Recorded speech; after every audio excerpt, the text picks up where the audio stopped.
Tanpa kita sadari ternyata yang kita lakukan itu membuat hati kita keruh, membuat hati kita gelap, membuat pendengaran kita tebal, jadi sehingga membuat kita tidak begitu sensitif setiap kali mendengarkan ayat-ayat Allah.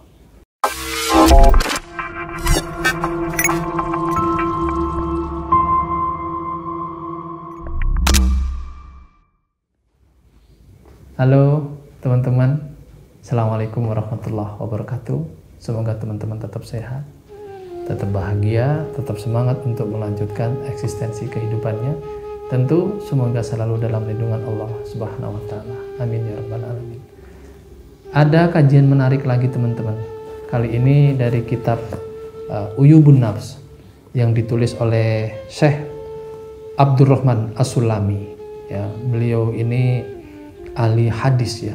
Beliau Syekh Abdurrahman As-Sulami ini adalah ahli hadis, sufi, seorang terapi jiwa pada masanya.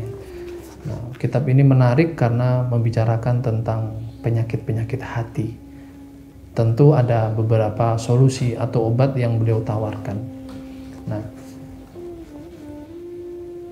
mungkin di antara kita ada yang keras hatinya, dalam artian tidak sensitif ketika mendengarkan asma Allah. Mungkin di antara kita masih ada yang tidak bergegas untuk menunaikan sholat ketika mendengarkan azan.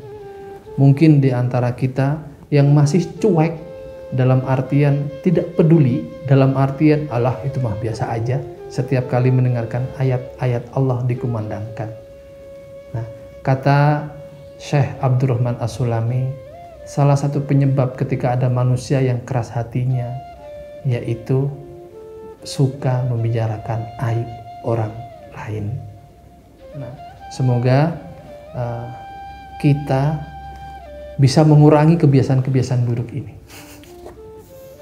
Karena tidak menutup kemungkinan setiap kali kita kumpul dengan teman-teman, setiap kali kumpul dengan tetangga, masih terselip pembicaraan-pembicaraan yang membicarakan aib orang lain. Tanpa kita sadari ternyata yang kita lakukan itu membuat hati kita keruh, membuat hati kita gelap, membuat pendengaran kita tebal, jadi sehingga membuat kita tidak begitu sensitif setiap kali mendengarkan ayat-ayat Allah.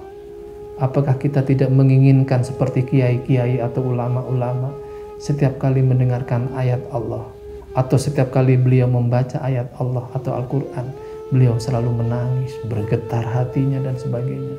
Mari kita perbaiki kebiasaan-kebiasaan yang tidak baik ini. Kita hindari, kita buang. Karena ada sebuah hadis yang mengatakan, barang siapa menutupi aib saudaranya sesama muslim, niscaya Allah akan menutupi aibnya. Mari kita hindari kebiasaan-kebiasaan menggunjing, kebiasaan-kebiasaan membicarakan aib orang lain. Insya Allah dengan kita menghindari hal itu, Allah pun akan melindungi aib-aib kita.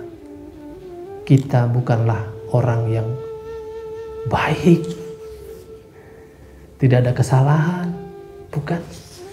Kita masih punya banyak kesalahan yang perlu kita perbaiki.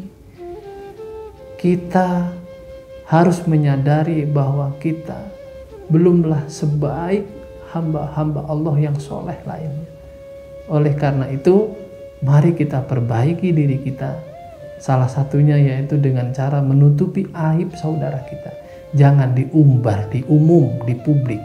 Karena dengan menutupi aib saudara kita, insya Allah Allah akan menutupi aib kita. Ada sebuah kisah yang menarik teman-teman. Ini ada di dalam hadis riwayat Muslim, bisa dicek teman-teman ya. Suatu hari Rasulullah bertanya kepada sahabat, tahukah kamu apa itu ghibah? Para sahabat menjawab, Allah dan Rasulnya lebih tahu. Rasulullah bersabda, ghibah adalah kamu membicarakan saudaramu mengenai sesuatu yang tidak ia sukai. Kemudian ada seorang sahabat bertanya, "Wahai Rasulullah, bagaimanakah menurut engkau apabila orang yang saya bicarakan itu memang sesuai dengan yang saya ucapkan?" Beliau berkata, "Apabila benar apa yang kamu bicarakan itu tentang dirinya, maka berarti kamu telah menggibahnya atau menggunjingnya.